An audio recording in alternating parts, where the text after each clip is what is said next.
বাংলার হাত ধরে ইউটিউব চ্যানেলে সবাইকে আবারও অনেক অনেক শুভেচ্ছা অভিনন্দন। আমাদের আলোচ্য বিষয় কবি সাহিত্যিক মোহিতলাল মজুমদারের কালবৈশাখী কবিতাটি। আমি কবিতার প্রথম 5টি লাইন একটু পড়ছি, সবাই একটু শোনো। মধ্যতীরের রক্ত নয়ন অন্ধ করিলকে, ধরণীর পরে বিরাট ছায়ার ছত্র ধরিলকে, কানন আনন পাণ্ডুর করি, জলস্থলের নিঃশ্বাস হরি, আলোয়ে কুলায়ে তন্ত্রা ভুলায়ে গগন ভরিলোকে।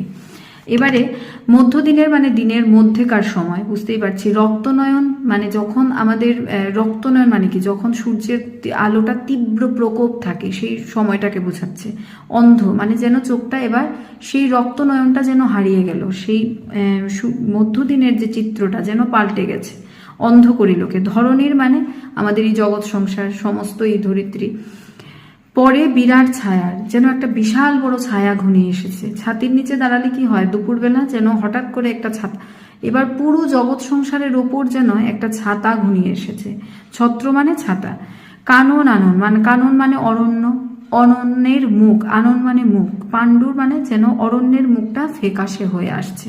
পাণ্ডুর শব্দের অর্থ হচ্ছে ফ্যাকাশে বা মলিন, মলিন হয়ে এসেছে। জলস্থলের, জল মানে বুঝতেই পারছো, স্থল মানে মাটি, সেই জল এবং স্থলের নিঃশ্বাস, হরণ মানে হরি মানে হরণ করেছে, কে যেন নিয়ে গেছে নিঃশ্বাস। আলোয়ে কুলায়ে, আলোয় মানে আমাদের বাড়ি ঘর সেটা বোঝাতে চাইছে, আর কুলায়ে মানে পাখির ঘর। তন্দ্রা ভুলায়ে অর্থাৎ এই পশু পাখি থেকে শুরু করে গৃহস্থের ঘরে ঘরে ঘুম ভুলে গেছে, চোখের ঘুম উড়ে গেছে। গগন ভরিলোকে, এবার জগৎ কোন চিত্রটা তুলে ধরেছে এখানে। আমরা বৈশাখ মাসের প্রবল ঘূর্ণিঝড়ের সময়টা যদি একটু ভাবি, আমি আমার আগের ভিডিওতেও বলেছি যে একটু ভাবো, তখন কি হয়, দিনের বেলায় সেই প্রতিদিনের যে তীব্র রোদ, যখন আমরা বেরোতে পারি না, ছাতা নিয়ে বেরোই, সেই সময়টা যেন হঠাৎ করে একদিন কি হয়ে যায়, একদম চিত্রটা পাল্টে গেল। হঠাৎ করে যেন মনে হলো চারিদিকে একদম সন্ধ্যা ঘনিয়ে এসেছে, অন্ধকার সন্ধ্যা লাগে।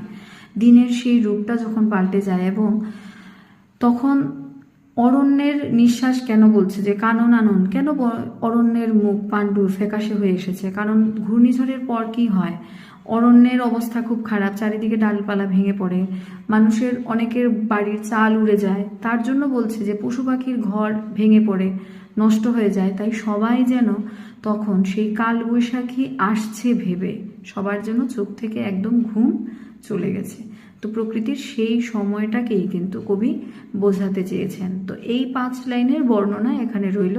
আগামী ভিডিওতে তার